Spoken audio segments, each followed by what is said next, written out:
¿Qué tal? Buenas tardes. Estamos en una nueva edición, en esto que supimos llamar Llegás Interiores, para la revista Llegás. Y en este caso nos toca compartir una charla con Florencia Aroldi, que es dramaturga, directora y también actriz, ¿por qué no? Familia de artistas.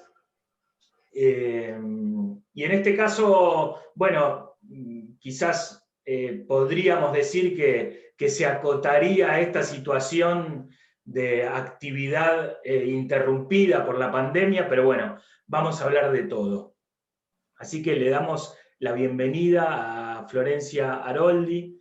Gracias por estar acá, Flor, por venir a charlar un poco con Llegás, y que también es un espacio para que la gente te conozca y sepa un poquito más de vos, de tu trayectoria, de tus proyectos truncos con el tema del aislamiento, de la actividad medio paralizada. Y me gustaría como arrancar un poco por ahí de cómo vos, cómo te agarró este parate y que fuiste como reactivando, ¿no? Ujú. Bueno, hola Ricardo, gracias a vos por el espacio, me encanta estar acá, estoy muy contenta.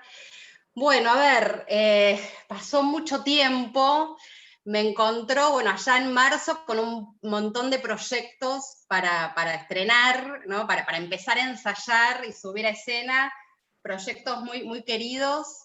Este era como mi año, ¿no? Como escucho mucha gente que dice lo mismo, este era mi año, pero de verdad, para mí cada año es especial y yo digo, lo mejor está por venir, lo creo, ¿no? Y lo creí en marzo y a pesar de todo lo sigo creyendo que lo mejor está por venir. Estaba en un proyecto sobre la vida, que escribí sobre la vida de Scalabrini Ortiz, que me convocó Pablo Razuk hace como 2, 3 años, me citó un día en un bar y me dijo, che Flor, ¿querés escribir una obra? Me dice, 2 personajes, porque el unipersonal no quiero estar solo, viste que es muy solitaria la vida de viajar con un unipersonal. 2 personajes, Mecha, la mujer, y, y Raúl. Y yo por prepotencia de trabajo dije sí, nunca había escrito una obra sobre una obra así histórica, digamos, así que bueno, dije sí, me puse a estudiar la escuela donde va mi hijo, Genaro, se llama Scalabrini Ortiz, es una escuela que amo, la Mafalda, entonces me parecía que hay que decir que sí, ¿no? A esa invitación tan vital y tan para homenajear también a la escuela. Y bueno, y en el medio se subió Alejandra Darín con dirección de Sebastián Berenguer, así que estábamos por un lado con ese proyecto, por otro lado con una obra caprichosa, que es una obra que se llama Caprichosa de título, que la escribí en el 2013, también a pedido. Es una obra que tiene 3 actos de 20 minutos, que la fui escribiendo cada acto en distintos años, que son 3 personajes y distintas posiciones de la argentinidad. Y Verónica Piaggio me convocó, me pidió textos para trabajar con Virginia Lombardo, con Pepe Arias, con la dirección, después se sumó Daniel Hendler. Ayer o antes de ayer me enteré que empezaron a ensayar en las plazas. Ah, mirá vos. Otro proyecto, digamos, que quedó ahí. Después Glamour de Camping, con Jorge Graciosi, Patricia Durán, Seba Bursi, Gabriel Fernández. En pausa, nos seguimos juntando todos los martes a las 18, nos miramos las caras y decimos hasta el martes. En vez de martes orquídea, los martes Glamour de Camping.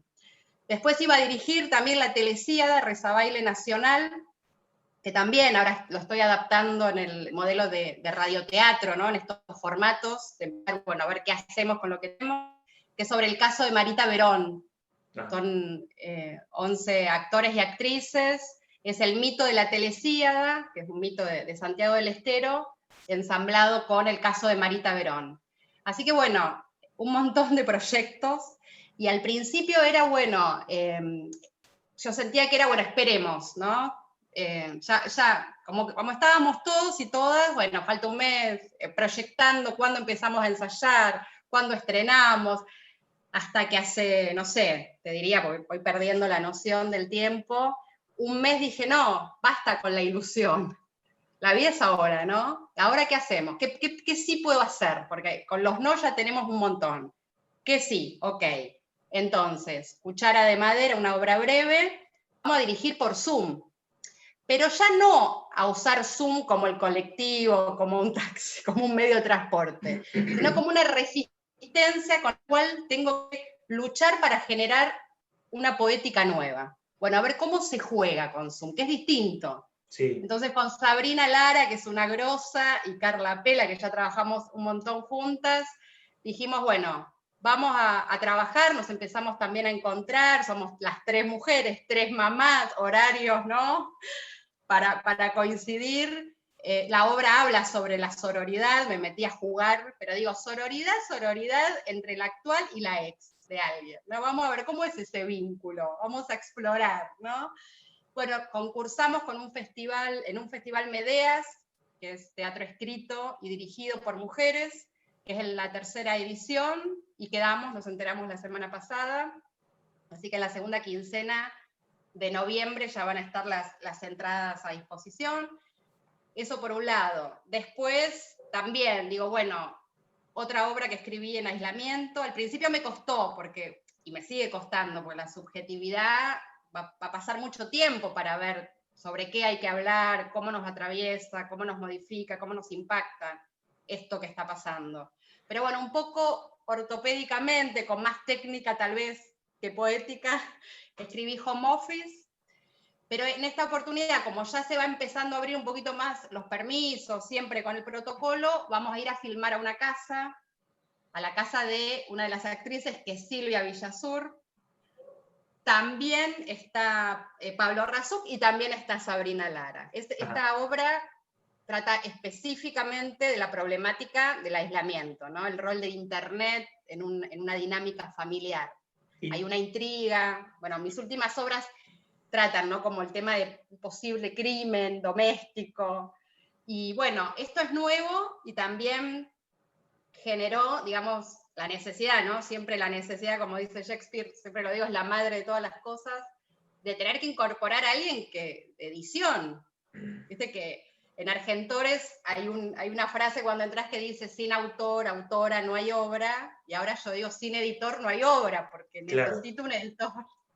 Entonces, bueno, se sumó también Hugo Meyer para dirigir, y yo estoy, viste, bueno, la luz, la cámara, pero ¿cuánto? Pedir presupuesto. Bueno, pero esto nos mantiene unidos, que es lo que hace el teatro, haciendo lo que podemos, ¿no? O sea, está esta pregunta, ¿es teatro? ¿No es teatro? Yo creo que lo que más me conmueve de esto es, esto de que bien sabemos los teatristas independientes, es de resistencia, de persistir, de estar. No como un acto, quiero creer, de vanidad ni de ego, sino de necesidad de seguir expresándonos y trabajando y actuando. Y después otra cosa loca que me pasó así, que no salí del living de casa, pero hay un elenco latino en Nueva York que está haciendo uno de los actos de Caprichosa, y Laila Dustaski estaba trabajando acá en su taller otro acto. Entonces dije, muchachas, también 2 mujeres, 3 mujeres de distintas partes del mundo, nos unimos, empezamos a hablar, lo propusimos a Timbre 4 y el 8 de noviembre unimos, o sea, son los mismos personajes con 2 elencos distintos. Ajá. Dicen, bueno, que la creatividad es relacionar cosas muy difíciles de relacionar, y en eso estamos. Así que bueno, súper activa, con el radioteatro también de la Telecida, juntándonos. Se están abriendo muchos concursos para textos, así que eso también me tiene muy activa. Pero bueno, transitando esto que es inédito, ¿no? Con esto decías como de unir lenguajes. Bueno, vos venís de familia de artistas, te lo deben haber dicho 1000 veces, pero me parece que hay algo de eso y no quiero profundizar en eso, como en esa experiencia, digo, sino es cómo llega en vos la dramaturga, ¿no? Cómo aparece eso como esta unión de actividades, ¿no? Sí, bueno, llega a muy temprana edad Bueno, yo tengo las imágenes, si bien mi papá, Norberto Aroldi, era escritor, actor, falleció cuando yo era muy chica, no tenía 4 años. Mi mamá, que es una gran actriz, María Ibarreta, porque siempre está Aroldi y Dragún, ¿no? Y queda como María, la mujer también ahí como en el medio. María, mi mamá, hizo pareja con Osvaldo Dragún casi a mis 6 años, hasta mis 19, 20, que él después se va a trabajar, a vivir a Cuba. Y yo me acuerdo de Chacho con los 2 dedos en la máquina de escribir, bueno, ver a mi mamá actuar, pero había algo también de la fascinación del mundo de las palabras, porque mi papá nos dejó poesía a mi hermano y a mí, que eran parte de una obra de teatro de él, la última que hizo, Flaco Flaco Buenos Aires, que la hizo en Mar del Plata, y mi papá a través de la palabra llegó también a mí, ¿no? Porque me imagina creciendo, me imagina en el tiempo, o sea, yo siempre digo que mi viejo gambeteó a la muerte, el arte, en general, digo, los artistas tenemos como una intriga, una relación muy profunda con la muerte, ¿no? Con la existencia misma, o sea, hablar de muerte y hablar de vida en un momento, o sea, es lo mismo, ¿no? Casi. Entonces, digo, mi viejo con la palabra, con la poesía, siguió comunicándose más allá de la muerte y sigue comunicándose. Es muy fuerte esa relación que tengo con la palabra. Digo, y eso sumado también a la actividad de Chacho, más allá de verlo trabajar, escucharlo, ¿no? Las conversaciones telefónicas, reuniones en mi casa de Humberto Primo, los asados con los dramaturgos, eran la mayoría varones. En mi casa de Humberto Primo había algo de ese mundo que a mí me fascinaba. También tuve la suerte, no solamente de ir al Labardén, que es una escuela de arte, iba todos los días durante 4 horas, menos un día, o sea, iba a la mañana al colegio de monjas, claro, y a la tarde al Labardén. O sea, tengo una combinación extraña entre bueno, unas hablando cosas de muy... unir lenguajes, ¿no? Esto como lo que hablábamos antes. Totalmente, o sea, yo no podía hacer preguntas que fueran más allá de Dios, o sea, no podía preguntar de dónde venimos sin que sea Dios siempre la respuesta, no había la teoría de la evolución. Y en el Labardén era todo lo contrario, con maestros y maestras impresionantes que estimularon mi creatividad. Y tengo un recuerdo, digo, esto te decía que también tuve acceso a los libros, ¿no? Fácilmente, en mi casa había bibliotecas del piso al techo, yo jugaba con los títulos, pero además Chacho viajaba y cada vez que viajaba me traía libros de poetisas, y yo disfrutaba mucho. Tal es así que venían amigas, tengo mi amiga de la infancia, Guadalupe Calvelo, que siempre se acuerda, y yo le decía, ¿jugamos a escribir? Y ella me decía, ¿qué juego es ese? Juguemos a otra cosa. Y una vez, cuando yo tenía 6 años, le dije a mi abuela materna, que ella escribía muy bien, mi abuela materna, pero en ese momento no la dejaron ni ser actriz ni ser escritora. Entonces, como yo leía mucho a María Elena Walsh, que fue como lo más estimulante que me pasó y me sigue pasando, le dije, cuando sea grande yo quiero ser escritora como María Elena Walsh. Y ella me dijo, cuando seas grande, si querés ser escritora todavía, tenés que serlo, pero como vos, no como otro, aunque ese otro sea María Elena Walsh. Y yo digo que es el primer seminario de dramaturgia Claro. más, más largo, porque el impacto en mi subjetividad sigue hasta el día de hoy, donde mi abuela me habilitó a la palabra y me habilitó a mi estilo, a escribir y hablar, y como vos, no como otro, aunque ese otro sea tan inmenso para mí como era María y como es María Elena Walsh. Entonces, desde muy chica escribía, no teatro, pero sí escribía, y escribía metáforas, y escribía narrativa, y le escribía a amigos las dedicaciones en las tarjetas románticas para sus notas, les dictaba, o sea, utilizaba la literatura en varios sentidos, y ya a los 19, era la primera camada de la EMAD, con Cartoon y Perinelli, que mis compañeros eran Tantanián, Ignacio Apolo, Carmen Arrieta, yo tenía 19, eran 2 años, y ahí tuve que leer una obra de teatro para copiar cómo se escribía, porque para ingresar tenías que presentar una obra. Y bueno, entré, un poco sí, en esto se juega la duda de si entraba por mí, si entraba porque era hija de, eso sí me pasó, hasta que entendí que es mi identidad, o sea, nunca voy a saber cómo hubiera sido de otra manera, Claro. es convivir con eso. el otro día pensaba, ¿no? Cuando yo era chica, Haroldi era mi papá. Y ahora, a mis 46, leo Haroldi y soy yo. Sos vos. Y eso, y mi viejo le escribió a mi hermano una de estas poesías que comentaba antes, la de él se llama Haroldi sos vos, donde le pasa la posta en el jardín de infantes del apellido. Y a mí me pasa ahora que digo, bueno, Haroldi soy yo, entonces es algo que me hace sentir muy contenta, muy contenta. Y después a los 19 arranqué y no paré, hasta hoy. Y en esto que decís no paré, y en esto de decir, bueno, donde apareces vos, donde aparece Florencia Aroldi, dramaturga, digo, y que, no sé, cómo te aparecen los temas, ¿no? Porque me imagino que obviamente en la dramaturgia hay algo donde uno pone cuestiones personales, y te estoy tirando como una posibilidad, pero digo, ¿cómo te aparece eso? Y obviamente también aparecen cosas de afuera, pero ¿cómo empieza a aparecer donde vos empezás a construir? Digo, no sé, 1 de noviembre se te aparece una imagen, digo, ¿cuándo aparece la obra, digamos, no? Bien, está buenísima la pregunta. Liliana Bodoc, a mí me copan las frases. Las frases pues, son como síntesis de experiencia donde el otro, dicen que es intransferible la experiencia, pero te pasa también la posta y llega, ¿no? Liliana Bodoc decía, pero como es escritora siempre va a seguir diciendo, escribir es un diálogo eterno con la propia infancia. Hay infancia como patria, como terreno conocido, ¿no? Entonces, digo, ¿cuál es el límite para decir lo que es adentro y lo que es afuera? Es como te decía, la identidad es como veo el mundo, como dicen, el pintor no pinta lo que ve, o sea, pinta cómo lo ve, desde la subjetividad, no hay otro punto para mí de partida.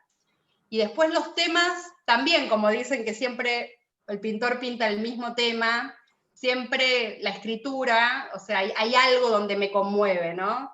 Si no me conmueve, que es moverme, si no me convoca, si no me emociona, si no me sensibiliza, no hay arranque, porque para mí una pregunta, digamos, una obra de teatro es una pregunta profunda sobre algo. Es algo donde mi alma se demora en algo. Tiene que ver con lo sensible. Últimamente tiene que ver las últimas obras, o sea, Celosía o Chava.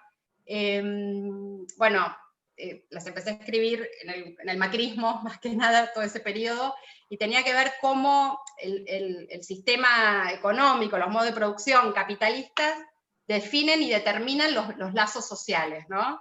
Entonces, por ejemplo, PCA, yo le puse título, le empecé a poner título de marcas, que ahora bueno, tengo una amiga abogada que se alarma, de hecho tuve que cambiar en más de alguna oportunidad los textos, pero PCA es por la venta, ¿no? O sea, me pasó de mi casa, o sea, cuando cambió el gobierno, te estoy hablando del macrismo, empezó como los comportamientos a mi alrededor empezaban a cambiar. Entonces, de repente, pueden atender a una amiga que está vendiendo ahora porque necesita. Entonces, bueno, sí, yo la atiendo, pero no tengo un mango para comprar, o sea, no sabes lo que pago de agua como para encima pagar. Entonces, de todas maneras, bueno, anda, vino, y después toda la relación que se daba donde solamente era posible ese vínculo si yo compraba. Ahí era, ¿no? O sea, no importa que venga, que yo la reciba. Entonces, me interesa eso, cómo el capitalismo, y en un momento de la obra, cuando le dicen que no va a comprar, ahí todo se desestructura, se pone a llorar, y la vendedora, que todavía tenía el filtro de agua puesto, le da un vaso de agua. Cuando le da, ahí lo prueba, y se lo termina comprando. Entonces la duda que también tengo yo es si la vendedora le ofreció ese vaso de agua como un acto de solidaridad o como una estrategia de venta.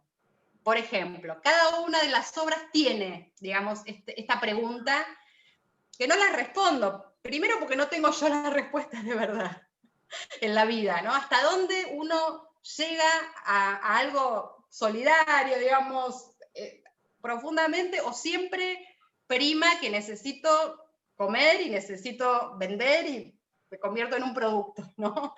Entonces, ese es un poco el tema. Y me gusta como que haya un empate técnico, ¿no? Un knockout, pero poético, donde ninguno de los personajes, que son metáfora de distintas realidades, tenga razón. Por ejemplo, en Coto Yo No Te Conozco es una persona en un supermercado robando alimento, la de seguridad denunciando, porque esto yo lo vi, o sea, me pasó, ¿no? Como artista estás con los poros abiertos, con la observación, y vas en la calle y vas observando.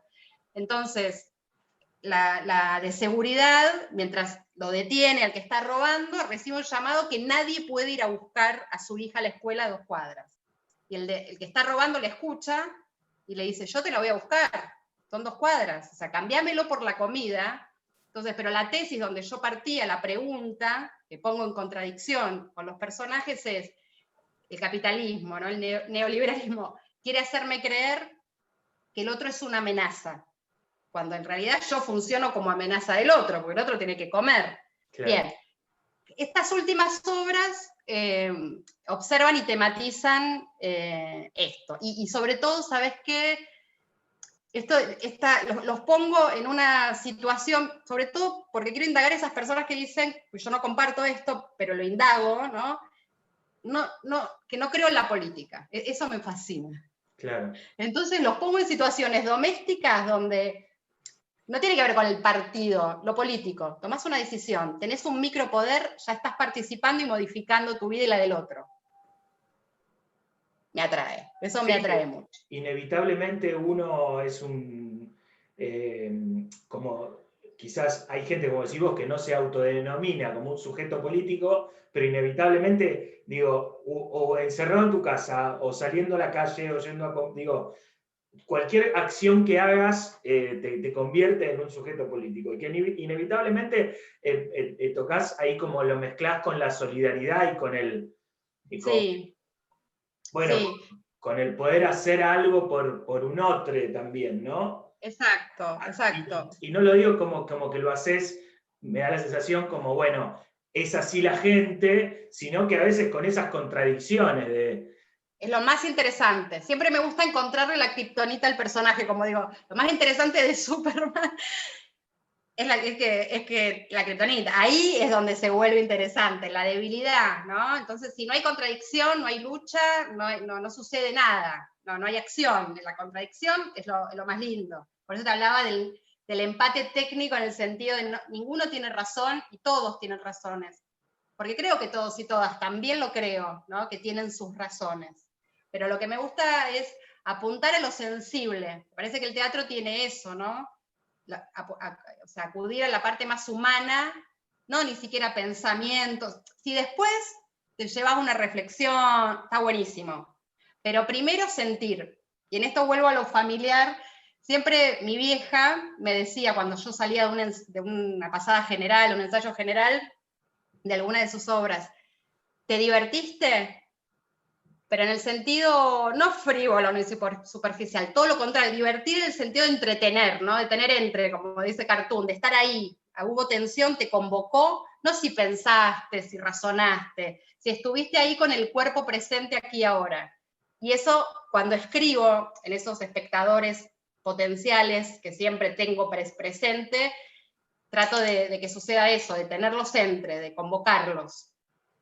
Está bueno esto que decías, lo de divertirse como el entretenerse, el entramado del teatro, porque también una frase que fui escuchando mucho en este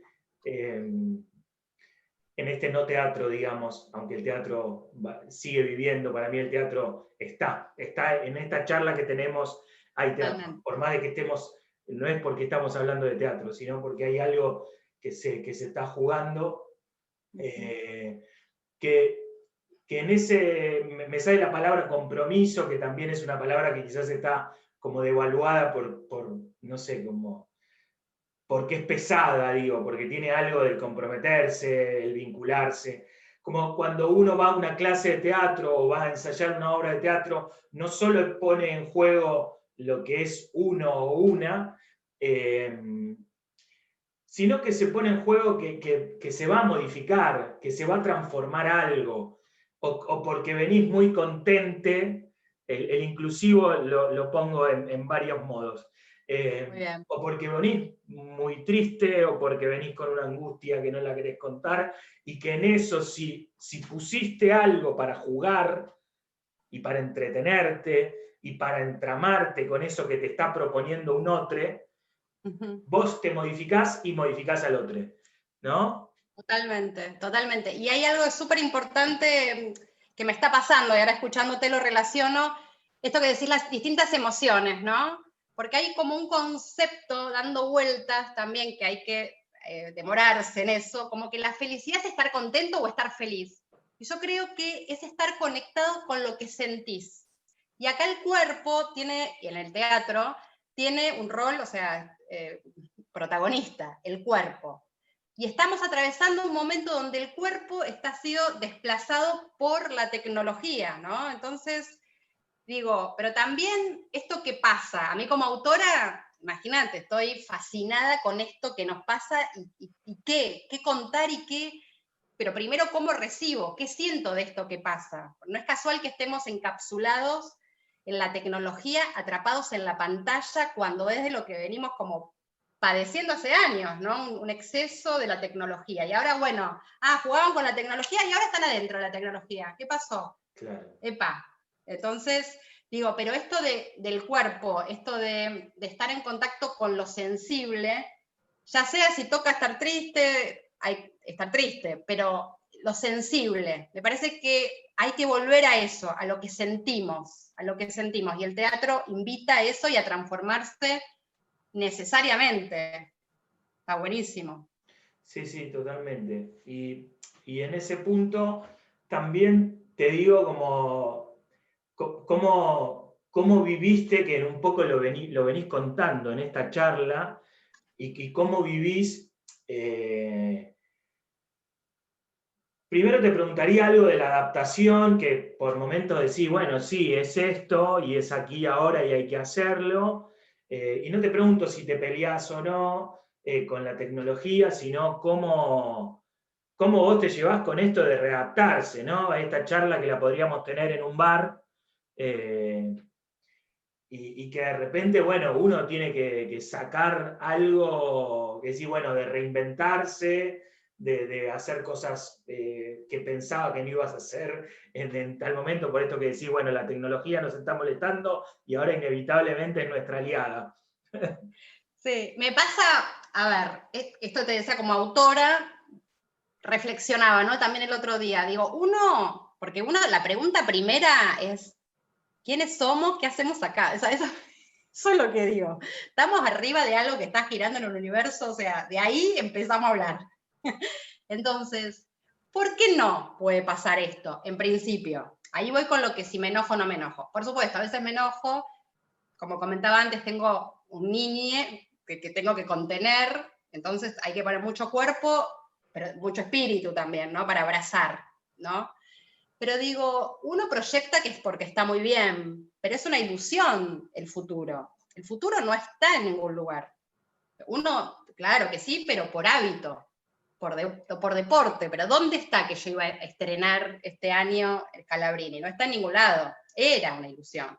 Pero entonces, ahí digo, bueno, aquí y ahora, ¿no? Y esto es lo interesante también. El teatro siempre nos propone, es aquí y es ahora. Eso por un lado. Con la tecnología, no me peleo porque la necesito, me peleo con los que controlan la tecnología. ¿No? Sobre todo cuando hay ciertas medidas de que no se puede aumentar y esas cuestiones que, casualidad, empezamos como a tener más dificultades que antes. Siempre con el poder, el arte siempre es contestatario del poder. Y debe serlo, me parece que está buenísimo que sea así. Pero me emociono mucho, por lo que te decía antes, porque, por ejemplo, una reunión de padres y madres, y los maestres, que está bueno hablar con el idioma inclusivo, que me tengo que deconstruir yo también.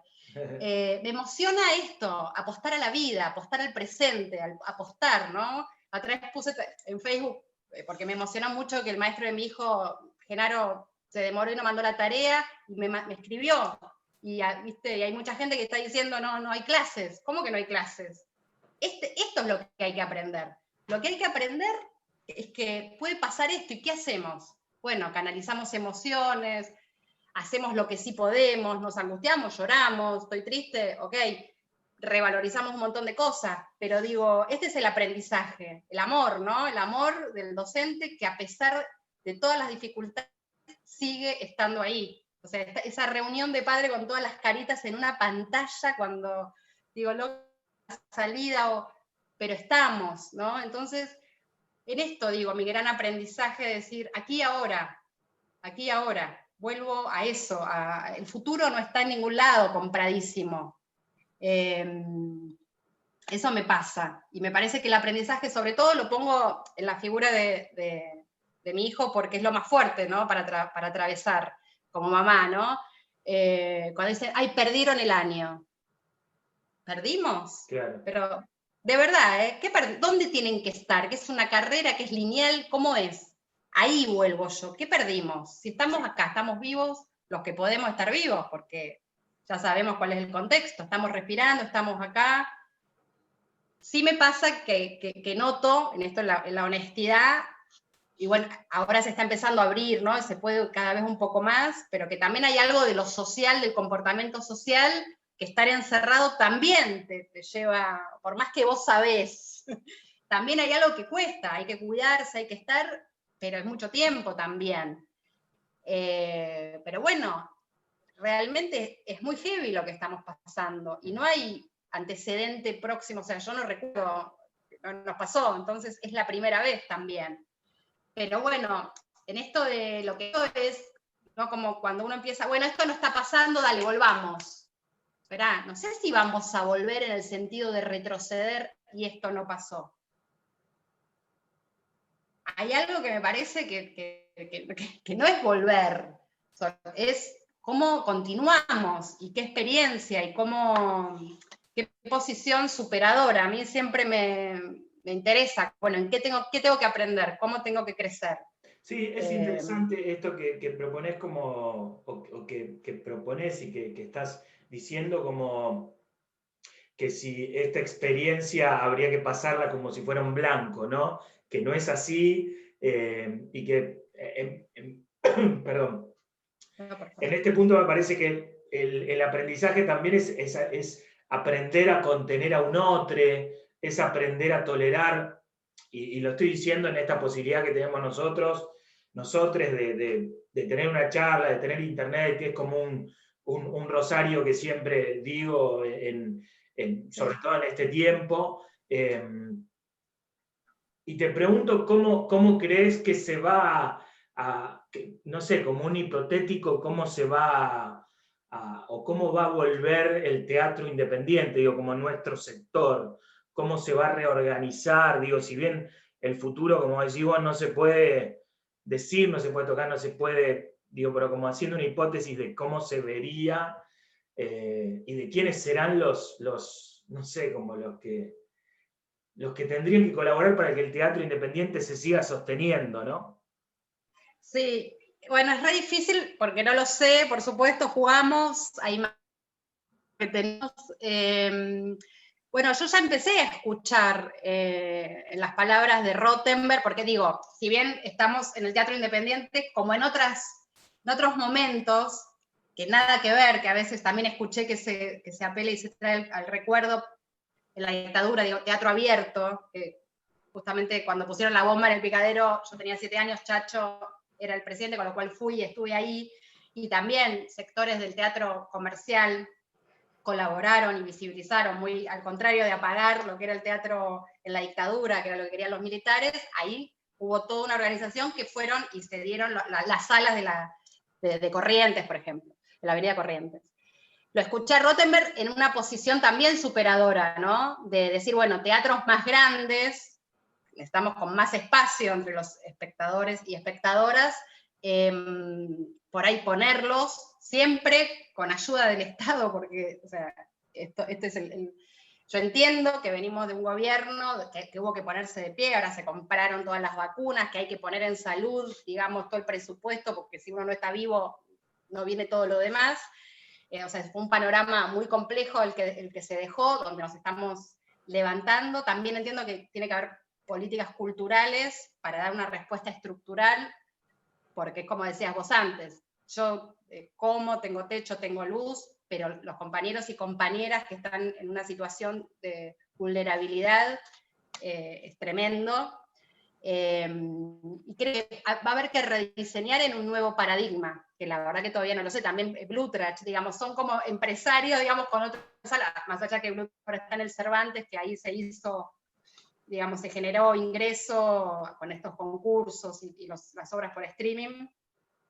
Es un nuevo diseño en el cual creo que va a pasar mucho tiempo, la verdad que no lo sé, porque las salas chicas, como la mayoría del teatro independiente, es muy lejos, porque es imposible, o sea, el protocolo ya tiene un costo, digamos, ¿no? Que antes ya venía arrastrando, por eso digo que es estructural, temáticas en cuestiones que el independiente de por sí ya no se mantenía en pie, digamos, ya veníamos con crisis económicas, digo, ¿no? Entonces, sumado a esto, imagínate, va a explotar todo, está explotando todo, porque esto visibiliza también cuestiones que venimos trayendo. El otro día decía, yo no sé qué nos pasará, a veces hablo por mí, que como que si pagáramos algún costo por tener esto que yo amo, que me transmitió mi familia, la pasión por actuar, por ser, digamos, sentir la felicidad de ser y hacer, por no estar enajenados, ¿no?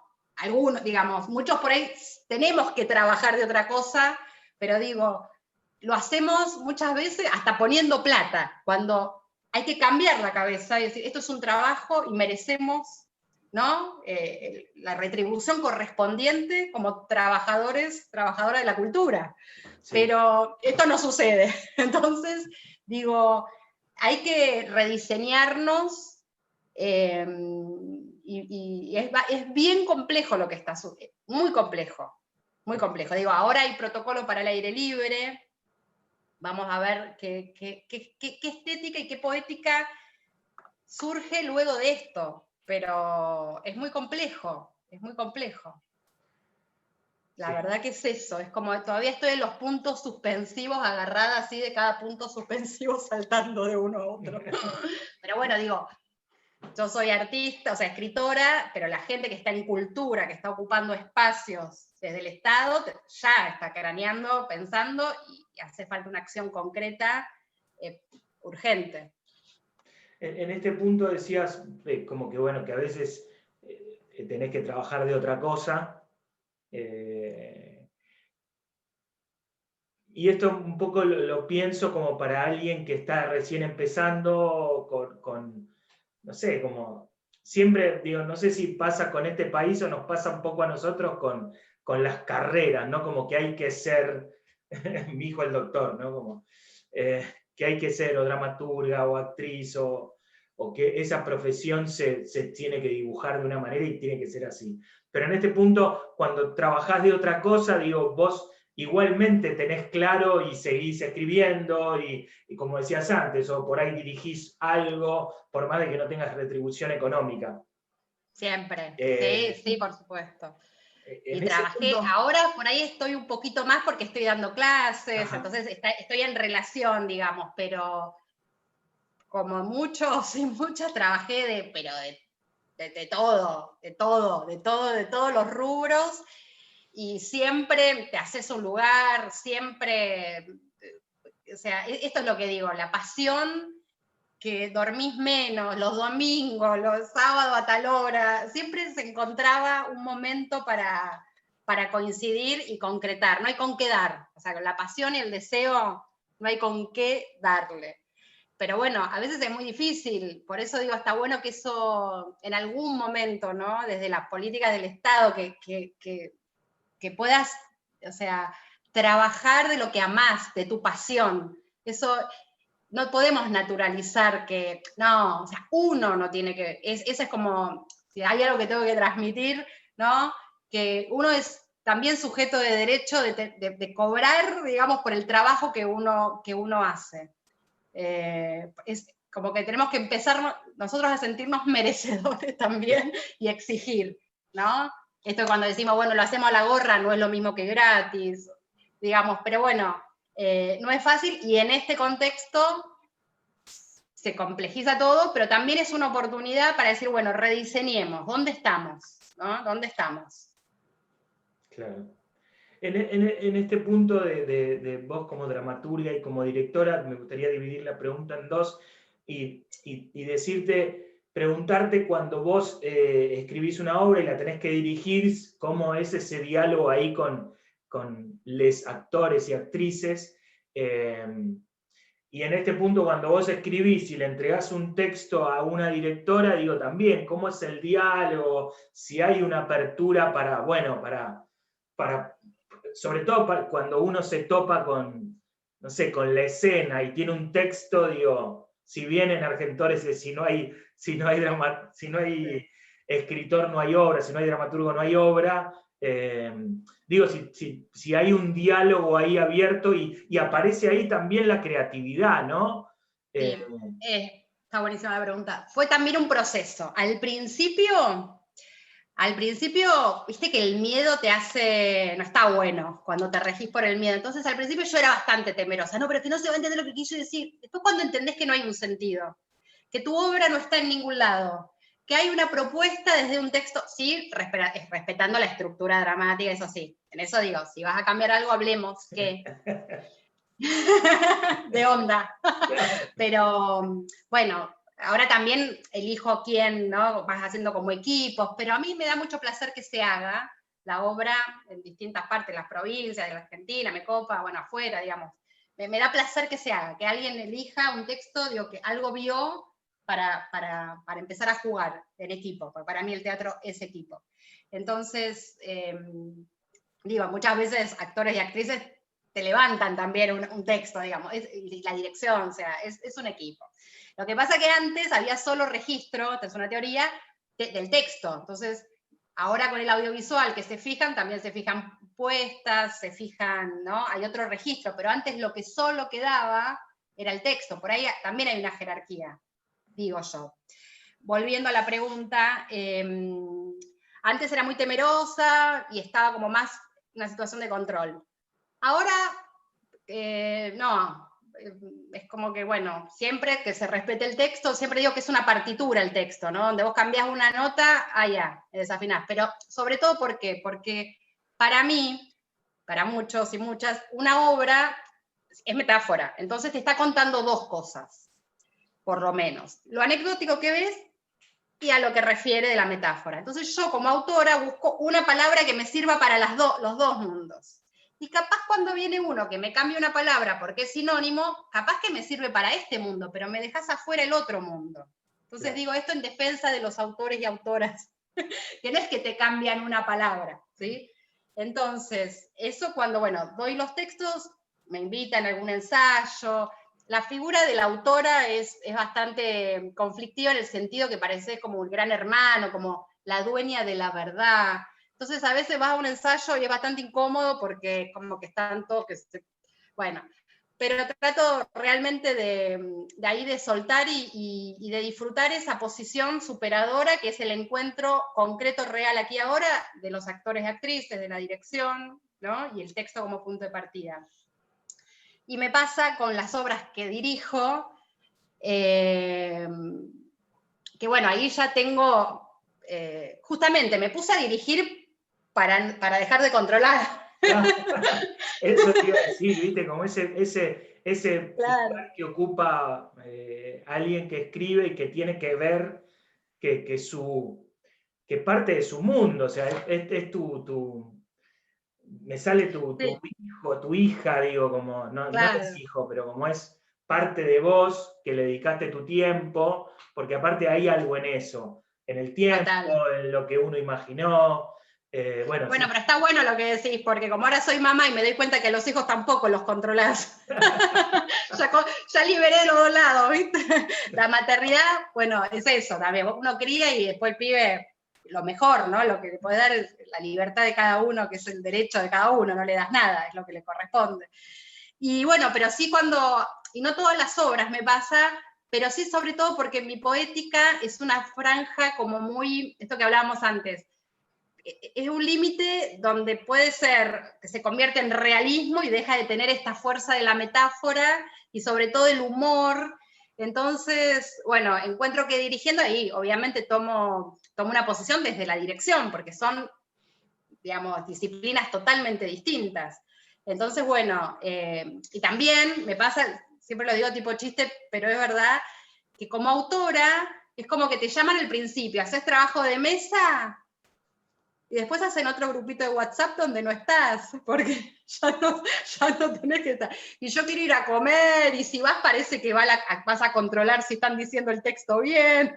Entonces, como yo hago teatro para compartir, para los nervios, para ir a comer pizza después, tomar una cerveza, bueno, encuentro que ese lugar también lo disfruto mucho, pero es un gran desafío porque es un acto de amor, ¿no? En el mejor de los casos. Entonces, encontrar por dónde el actor o la actriz te habilita a que entres en su subjetividad es muy delicado, porque podés dañar, o sea, es tan sensible, y viceversa, ¿no? Entonces es como un encuentro donde tengo que estar como bien aspectada, trabajar mis inseguridades, para que sea un juego, ¿no? Con el profesionalismo, pero respetando todo eso que es el otro, y que yo soy en el otro también. Entonces, antes me angustiaba más, pero ahora es como que ya estoy como más relajada, entonces lo disfruto un montón.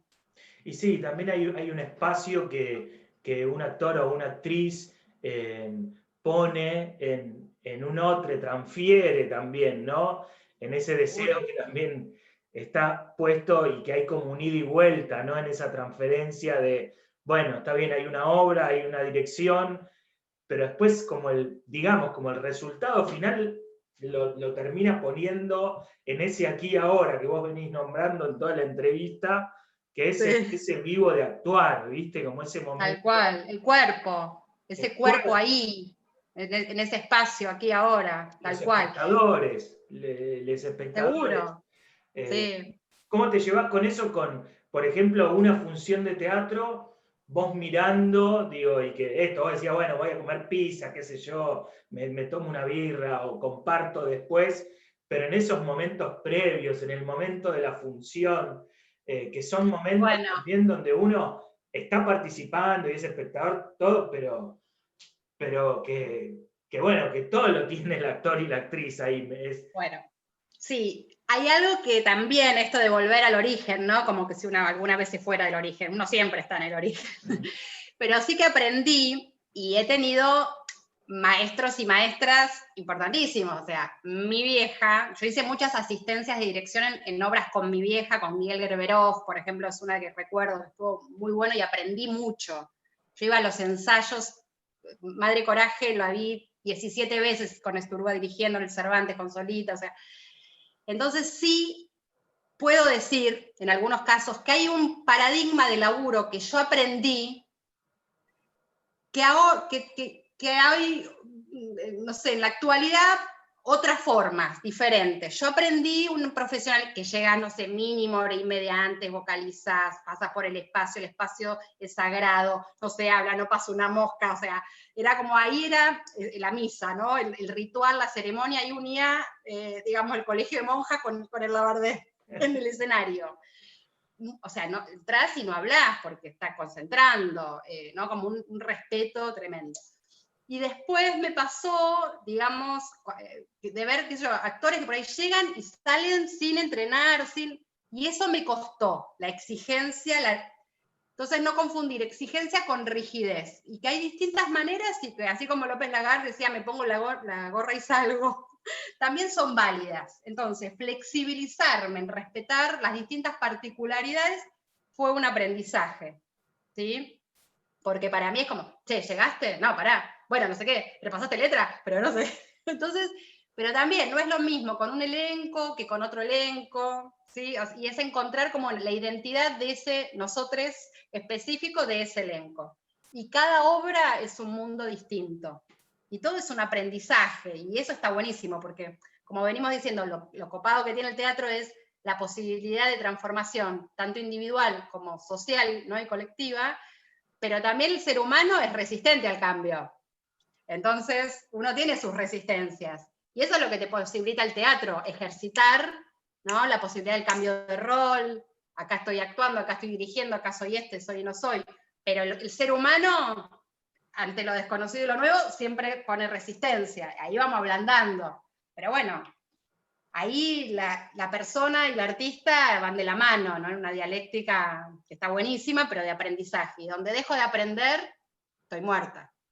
O sea, el teatro tiene eso. Los artistas, ¿qué sabemos? Morir y nacer. Morir y nacer. No le tenemos miedo a morirnos.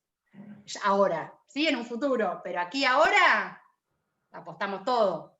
Y ese es el juego. Romper para volver a armarte y cambiar de forma. Siempre hay una identidad que nos atraviesa transversalmente, que para mí tiene que ver esto con la pasión que sostiene. Me viene ahora un poco para darle un cierre a la entrevista y como dejar como un lugar podríamos estar hablando mucho tiempo de teatro y es muy lindo compartirlo con vos, digo, con la experiencia que tenés y con la posibilidad también de simbolizar cada momento y cada conducta y cada personaje de integrante del hacer del teatro. En esto que decís vos, el ser humano está como resistente al cambio, te pregunto si en este punto, no si dejarías de ser dramaturga, porque eso lo vas a seguir siendo, o actriz o directora de teatro, pero si en este punto tuvieras que elegir como hacer otra cosa, ¿no? Como otra profesión, o si te imaginás, te lo tiro como un ejercicio, no como una exigencia, ¿no? Como para ¿qué te gustaría? Como algo más de Haría, niño, ¿viste? Niño o niña, ¿qué te gustaría ser? Ya lo sabemos que dramaturga y sí, directora y ay, pero actriz. está en relación. Ese mundo está Haría ahí. maestra, Ajá. maestra de lengua, no. Me copa y me emociona este punto donde enseñar a leer y a escribir. O sea, como que me dedicaría a eso. Pero no, perdón, no me alejé mucho de la escritora, hice trampa. Pero no teatro, no importa. Pero donde, no sé, a personas grandes que no han terminado, no saben escribir, me coparía ahí en ese punto donde el ser humano es sujeto de cultura a través de la escritura y la lectura, sacando el teatro, me emociona. Eso me parece mágico, misterioso y tan propio de lo humano, ¿no? Ahí donde se perpetúa el misterio. Me fascina. Tengo una obra de teatro donde está, para pibes y pibas, donde está Fuente Alba, que es uno de los personajes, que sucede como en el futuro, donde ya no hay escuelas, ¿no? Y es un vagabundo Fuente Alba. Entonces le dice, anda a enseñarle a escribir a tu hermano, dice en un momento. Y el otro personaje dice, pero ese no es mi hermano. Lo será cuando le hayas enseñado a escribir. Es como que hay algo de la escritura que me emociona. Te lo digo y se me pone la piel de gallina. Me emociona, es maravilloso, ¿no? Cómo alguien puede aprender a escribir y a leer. Sí, digo, por lo que decís, digo, si bien no es lo mismo, pero se liga y está bueno el ejercicio como el enseñar a imaginar, el enseñar a Sí, jugar, porque cuando uno tal imagina cual. también está jugando, ¿no? Exacto. Esa, Y la condición lúdica es como lo más grande, digamos. Para mí es eso, ¿no? Es la capacidad de juego. La capacidad de juego es lo más grosso, digamos, que tenemos como personas, porque podemos transformar. Y porque no nos creemos que la cultura, digamos, también es una ilusión, que hoy cambia, y volviendo a lo que me parece fantástico, lo del lenguaje inclusivo, ¿no? O sea, la otra vez Dolina dijo, el lenguaje sucede como el amor. Entonces, está buenísimo esa capacidad, digamos, y posibilidad de transformación. Pero ves que también te decía, yo tengo resistencia, me cuesta, o sea, tengo que ejercitarlo.